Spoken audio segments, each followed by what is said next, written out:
And welcome back to another devotion. I am Pastor Roy here at Woodlawn Christian Church in Lake City, Iowa, and this devotion is for Thursday, September 18th of 2025.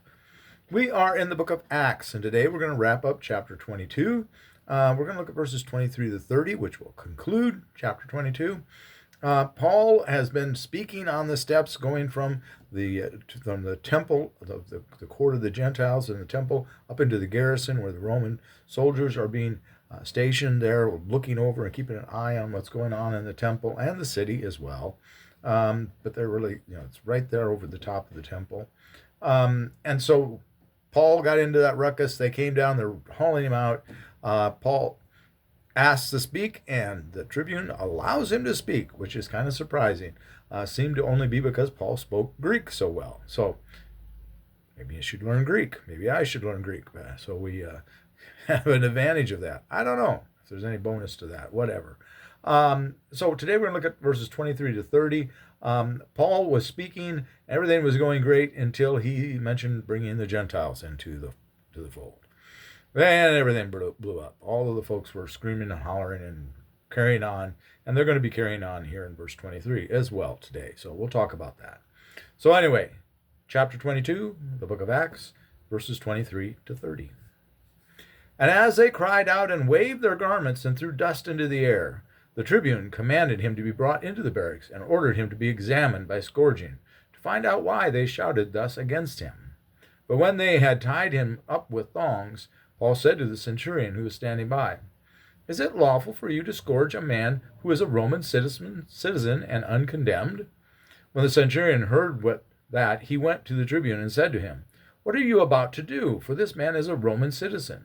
So the tribune came and said to him, "Tell me, are you a Roman citizen?" And he said, "Yes." The tribune answered, "I bought this citizenship for a large sum." Paul said, "But I was born a citizen."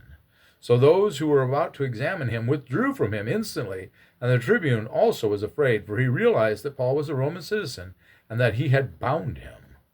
But on the morrow, desiring to know the real reason why the Jews accused him, he unbound him and commanded the chief priest and all the council to meet. And he brought Paul down and set him before him.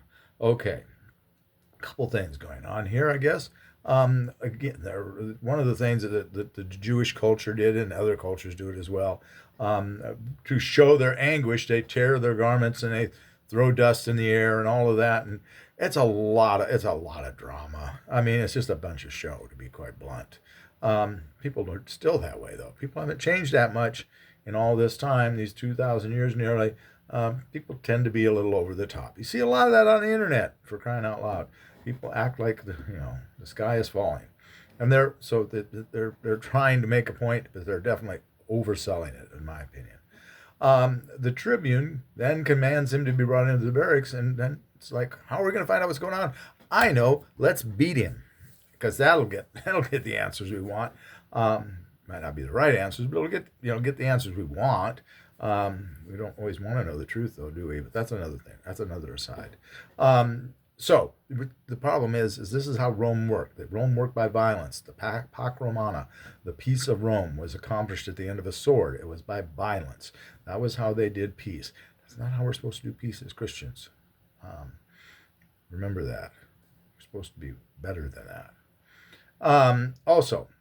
So they brought him in. They're getting ready to beat him. It doesn't look like they've quite beat him yet, but they tied him up. That's bad enough, because Paul says, "Hey, I'm a citizen. Can you do that?" And the answer to that would be no, not unless he's been condemned or convicted, and they just have accusations that are, as far as they know, not necessarily founded in truth. Could be completely unfounded accusations made by the Asian Jews back at the beginning of the chapter. So the centurion was the one tying him up, and he goes, "Oh, snap," if they would say. And he goes to the tribune and says, "Hey, what do you have me do? You're getting me in trouble.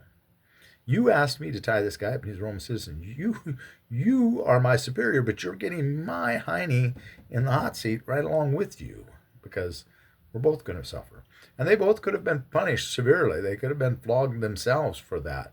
Because if even the tribune, if he was found guilty of having done that, then he would be able to be beaten. The centurion, if he's not a citizen, he could be beaten with just an accusation, as they were trying to do with Paul.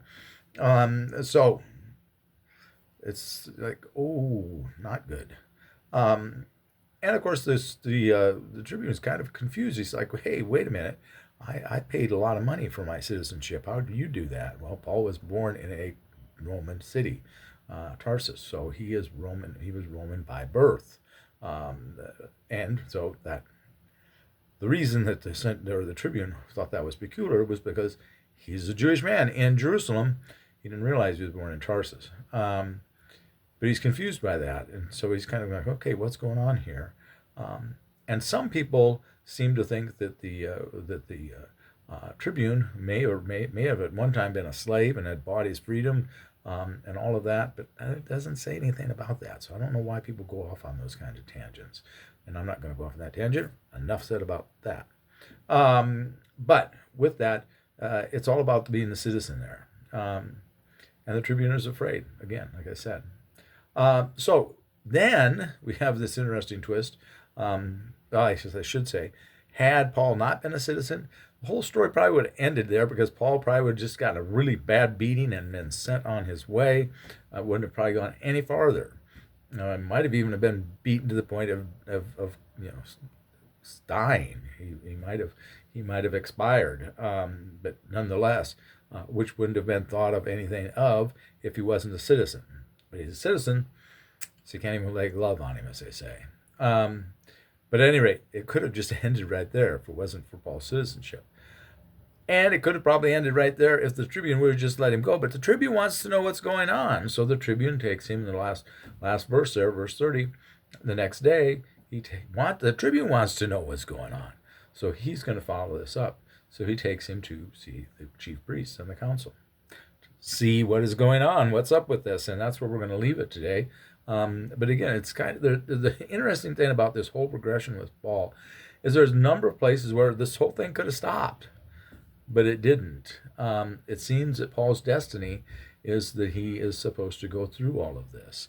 And just one other thing, there are different people that say Paul was being disobedient to God because of all of these. Remember, back the last few days, people were telling Paul, "Don't be going to Jerusalem because you're going to die there. You're going to be in trouble there. They're going to arrest you." Not necessarily die, because he doesn't die there, but that you're going to be arrested there. You're going to be mistreated there. Don't go there. But the point is that Paul isn't disobedient. He's the only one, perhaps, that is obedient. He's kind of in the same. It's going down the same trajectory as Jesus. Jesus knew he was going to go to Jerusalem and be crucified and killed, and suffer, but he went anyway. He was obedient. Paul knows he's going to go there. He's going to suffer.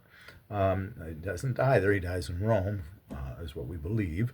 We don't know for sure if he died in Rome, actually. But nonetheless, he knows he's going to suffer in Jerusalem, just like the Lord did. And he could have easily turned right around and said, "I'm out of here. Let's go back. Let's go back to Antioch again or something, wherever." Ephesus, whatever, wherever, anywhere but Jerusalem. But he doesn't, even though people are telling him not to do it. Don't do it. Don't go there. He does, and he's obedient. We can learn from that. There's times when it would be easier for us to take the easy route, but God wants us to take the productive route, what needs to be done. A lot of what needs to be done in this world today, as we look at the craziness of the world, and actually I'm recording this on 9/11, yesterday, with all of the violent things that went on, things that years ago went on this date. A lot of it would have been easy just to, and it would still be easy to just say, hey, turn our back and just, la la la la, by the, singing by as we go by the cemetery. But that's not what we're called to do. We're called to take up the cross and to follow. That's what I got for you today. Have a blessed day. If you like these devotions, like and subscribe. Come on back again, though. That's the most important part. I'd love to see you. All right. Share the videos, too, if you would. That would be great. Have a blessed day. Be a blessing to someone today. And never forget, Jesus loves you. Take care. God bless.